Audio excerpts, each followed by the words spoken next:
ಕುಂದೂರು ಗ್ರಾಮದ ಶ್ರೀ ಸರ್ಪಭೂಷಣ ಮಠದ ಶ್ರೀ ಚನ್ನಬಸವ ಸ್ವಾಮಿಗಳು ಲಿಂಗೈಕ್ಯ ಅಪಾರ ಭಕ್ತರ ಕಂಬನಿ. ನಾಳೆ ಮಾರ್ಚ್ 16ರಂದು ಸುತ್ತೂರು ಸಿದ್ಧಗಂಗಾ ಕನಕಪುರ ದೇಗುಲ ಶ್ರೀಗಳ ದಿವ್ಯ ಸಾನ್ನಿಧ್ಯದಲ್ಲಿ ಸಂಪ್ರದಾಯಬದ್ಧ ವಿಧಿ ವಿಧಾನಗಳೊಂದಿಗೆ ಅಂತ್ಯ ಸಂಸ್ಕಾರ. ಮಳವಳ್ಳಿ ತಾಲೂಕಿನ ಕುಂದೂರು ಗ್ರಾಮದ ಧಾರ್ಮಿಕ ಪುಣ್ಯಕ್ಷೇತ್ರವಾದ ಶ್ರೀ ಸರ್ಪಭೂಷಣ ಮಠಾಧ್ಯಕ್ಷರಾದ ಶ್ರೀ ಚನ್ನಬಸವ ಸ್ವಾಮಿಗಳು ಭಾನುವಾರ ಲಿಂಗೈಕ್ಯರಾಗಿದ್ದಾರೆ.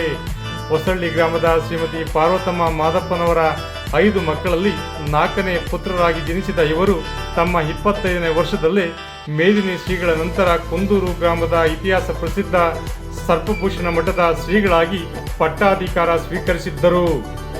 ತಮ್ಮ ಸರಳ ಸಜ್ಜನಿಕೆಯ ವ್ಯಕ್ತಿತ್ವದಿಂದ ಅಪಾರ ಭಕ್ತರ ಪ್ರೀತಿ ಪಾತ್ರರಾಗಿದ್ದರು.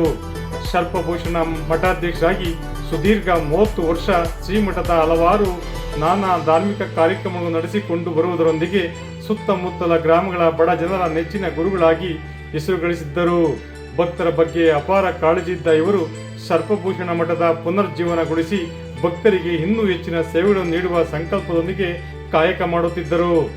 ಮಾರ್ಚ್ 15ರಂದು ಭಾನುವಾರ ಬೆಳಗ್ಗೆ ಮಠದಲ್ಲಿ ತಮ್ಮ ದಿನನಿತ್ಯದ ಕಾಯಕ ಪೂಜೆ ಮುಗಿಸಿಕೊಂಡು ಕಾಗೇಪುರದಲ್ಲಿ ಭಕ್ತರೊಬ್ಬರ ಪೂಜೆಗೆ ಬರುವಾಗ ಮಾರ್ಗ ಮಧ್ಯದಲ್ಲಿ ಆಯಾಸಗೊಂಡ ಇವರನ್ನು ತಕ್ಷಣ ಪಟ್ಟಣದ ಸಾರ್ವಜನಿಕ ಆಸ್ಪತ್ರೆಗೆ, ನಂತರ ಹೆಚ್ಚಿನ ಚಿಕಿತ್ಸೆಗೆ ಮಂಡ್ಯ ಜಿಲ್ಲಾ ಆಸ್ಪತ್ರೆಗೆ ರವಾನಿಸಲಾಯಿತು. ಆದರೆ ಚಿಕಿತ್ಸೆ ಫಲಕಾರಿಯಾಗದೆ ಆಸ್ಪತ್ರೆಯಲ್ಲೇ ಶ್ರೀಗಳು ಲಿಂಗೈಕ್ಯರಾಗಿದ್ದಾರೆ. ತಮ್ಮ ನೆಚ್ಚಿನ ಶ್ರೀಗಳು ಲಿಂಗೈಕ್ಯರಾಗಿದ್ದಾರೆಂಬ ಸುದ್ದಿ ತಿಳಿಯುತ್ತಿದ್ದಂತೆ ಸುತ್ತಮುತ್ತಲ ಗ್ರಾಮಗಳ ಭಕ್ತರು, ಬಿಜಿಪುರ ಸೇರಿದಂತೆ ಸುತ್ತಮುತ್ತಲ ಮಠಗಳ ಶ್ರೀಗಳು ಆಗಮಿಸಿ ದರ್ಶನ ಪಡೆದು ಮುಂದಿನ ಅಂತ್ಯ ಸಂಸ್ಕಾರದ ವಿಧಿ ವಿಧಾನಗಳ ವ್ಯವಸ್ಥೆಗಳಿಗೆ ಕಾರ್ಯೋನ್ಮುಖರಾಗಿದ್ದಾರೆ. ಸ್ಥಳದಲ್ಲೇ ಅಖಿಲ ಭಾರತ ವೀರಶೈವ ಮಹಾಸಭಾದ ಅಧ್ಯಕ್ಷ ಮೂರ್ತಿ ಮತ್ತು ಎಲ್ಲ ಪದಾಧಿಕಾರಿಗಳು ನಿಂತುಕೊಂಡು ಪೂಜ್ಯರ ದರ್ಶನಕ್ಕೆ ಎಲ್ಲ ವ್ಯವಸ್ಥೆಗಳ ಉಸ್ತುವಾರಿ ವಹಿಸಿದ್ದಾರೆ.